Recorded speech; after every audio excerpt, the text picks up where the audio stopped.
दिल्ली के सीएम अरविंद केजरीवाल इस बार बागेश्वर धाम वाले बाबा पंडित धीरेन्द्र कृष्ण शास्त्री के निशाने पर आ गए हैं। दिल्ली पहुंचकर बागेश्वर धाम वाले बाबा ने केजरीवाल एंड कंपनी को निशाने पर लिया है।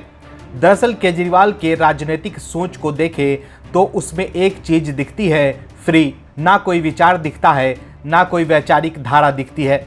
बस चुनावी राज्यों में पहुंचकर जोर शोर से कहने लगते हैं कि हम जीत कराएंगे तो आपको सभी चीजें मुफ्त में उपलब्ध कराएंगे। जैसा कि आप दर्शकों को भी पता है कि राजनीतिक दल के फ्री नीति पर कई आर्थिक संस्थाएं, चुनाव आयोग और सुप्रीम कोर्ट तक ने सवाल खड़े किए हैं। पीएम मोदी ने भी ऐसे दलों से सचेत रहने को कहा है जो फ्री की राजनीति कर रहे हैं। लेकिन अब सीएम केजरीवाल के नीतियों पर धार्मिक गुरु भी सवाल खड़े करने लगे हैं।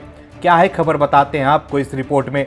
दरअसल देश के अलग अलग शहरों में बाबा बागेश्वर धाम पीठाधीश्वर पंडित धीरेन्द्र कृष्ण शास्त्री के चमत्कारी दिव्य दरबार के बाद दिल्ली में लगे उनके दरबार में भी लोगों का हुजूम देखने को मिल रहा है।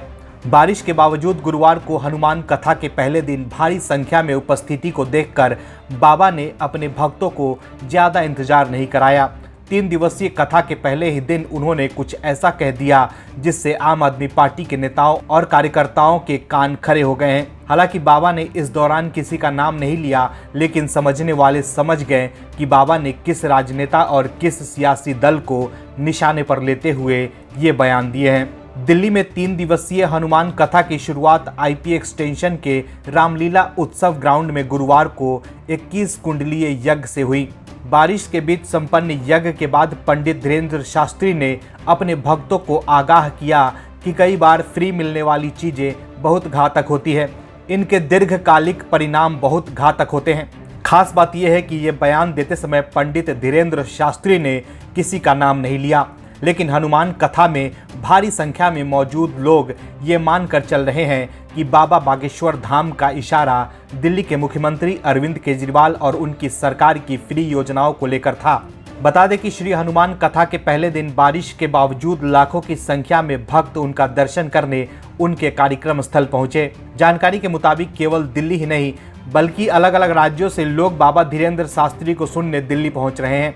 दिल्ली दरबार में बाबा के सामने अर्जी लगाने के लिए कुछ लोग बंगाल से आए हैं तो कुछ लोग यूपी से आए हैं। इसके अलावा पड़ोसी राज्य हरियाणा, पंजाब, राजस्थान और हिमाचल के अलावा अन्य राज्यों से भी यहां पहुंच रहे हैं। तो देखा आपने कैसे दिल्ली पहुंचकर बागेश्वर धाम वाले बाबा ने केजरीवाल को निशाने पर लिया है। सब जानते हैं कि चुनाव आते ही केजरीवाल फ्री की स्कीमें लेकर जनता के बीच पहुंच जाते हैं। हालांकि पीएम मोदी भी फ्री रेवड़ी कल्चर पर सवाल उठा चुके हैं और अब बागेश्वर धाम वाले बाबा पंडित धीरेन्द्र कृष्ण शास्त्री ने भी फ्री रेवड़ी कल्चर के खिलाफ मोर्चा खोल दिया है। Bureau report, OMH news. और भी वीडियोस देखने के लिए चैनल को सब्सक्राइब करें और बेल आइकन को दबाएं।